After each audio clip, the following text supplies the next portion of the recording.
আপনি তাহিরির বিরুদ্ধে ঢাকা হাইকোর্টে মামলা করেন, প্রয়োজনে বাংলাদেশের সব বড় বড় উলামা ইকরাম তার বিরুদ্ধে আমরা সাক্ষী দেব, কারণ সে একজন আলেমকে অপমানিত করেছে, জাতির সামনে সে এখনো ক্ষমা চায়নি, আমার নবীর শানে বেয়াদবি করেছে, তার বিরুদ্ধে আপনি ব্যারিস্টার সুমন মামলা করেন, তাহিরি যেন আর কোনোদিন ইসলামের বিষয় নিয়ে কুফরি আর কোনোদিন না ছড়ায়। ঠিক না ব্যাঠি?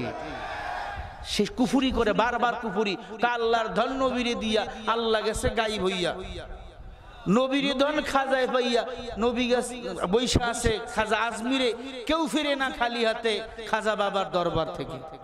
তার মানে কৌশলে খাজার দরবারে মানুষকে ডাকতেছে, খাজার দরবারে গেলে নাকি সব পাওয়া যায়। আরে খাজার দরবারে গিয়ে গাঞ্জা ছাড়া আর কিছু পাওয়া যায় না, ঠিক কিনা? পাবো কার কাছে? মসজিদে গিয়ে কাঁদবেন, আল্লাহ পাক বলে আমার কাছে চাইতে দেরি, আমি আল্লাহ দিতে দেরি করি না। আল্লাহু আকবার। ব্যারিস্টার সুমন সাহেব আর খেপেছে, মানবতার ফেরিওয়ালা তার বিরুদ্ধে এবার মামলা করবে। আল্লাহু আকবার বলেন না? তো নাসানাসি খুব দ্রুত বন্ধ হয়ে যাবে।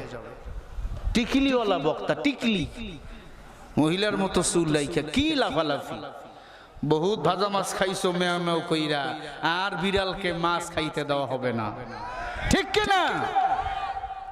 জনতার আদালতে তো তোমার তো বিচার হবেই। জুতার বাড়ি খাইছো, বোর ছবি নিজে নিজে ভাইরাল কইরা মানুষের সামনে আলোচনায় আইছো, জুতার বাড়ি আরো খাবি, আর দেরি নাই। কথা বল না কেন? আল্লাহ হেদায়েত দান করেন। এই জোরে কও না আমিন। হযরত ওমর বলে আমি কাঁদি, আল্লাহর কোরআন তো আমারে কাঁদায়। কয় ভাই আমার নবীর বাড়ির রাস্তা দেখবি? বলে হ্যাঁ। কোন দিক দিয়ে? বলে সোজা, তবে একটা শর্ত, আমার নবীকে মারিস না। হযরত ওমর যেই মাত্র শুনছে নবীর বাড়ির রাস্তা এইটা, সাথে সাথে আল্লাহু আকবার বলে একটা চিৎকার মারছে। জোরে বলেন না আল্লাহু আকবার। আমির মন সাক্ষী দেয়, তুমি মুহাম্মাদের কল্লা কেন? মুহাম্মাদের একটা লোমও তুমি কাটতে পারবা না। সুবহানাল্লাহ বলে উমর ঘুমায়া গেল, আল্লাহ পাক একটা জিনকে নিযুক্ত করলেন, মিনাল জিন্নাতি ওয়ান নাস। একটা জিন আইয়া সব উমরের মাথার বড় বড় চুলগুলো কেটে দিলেন।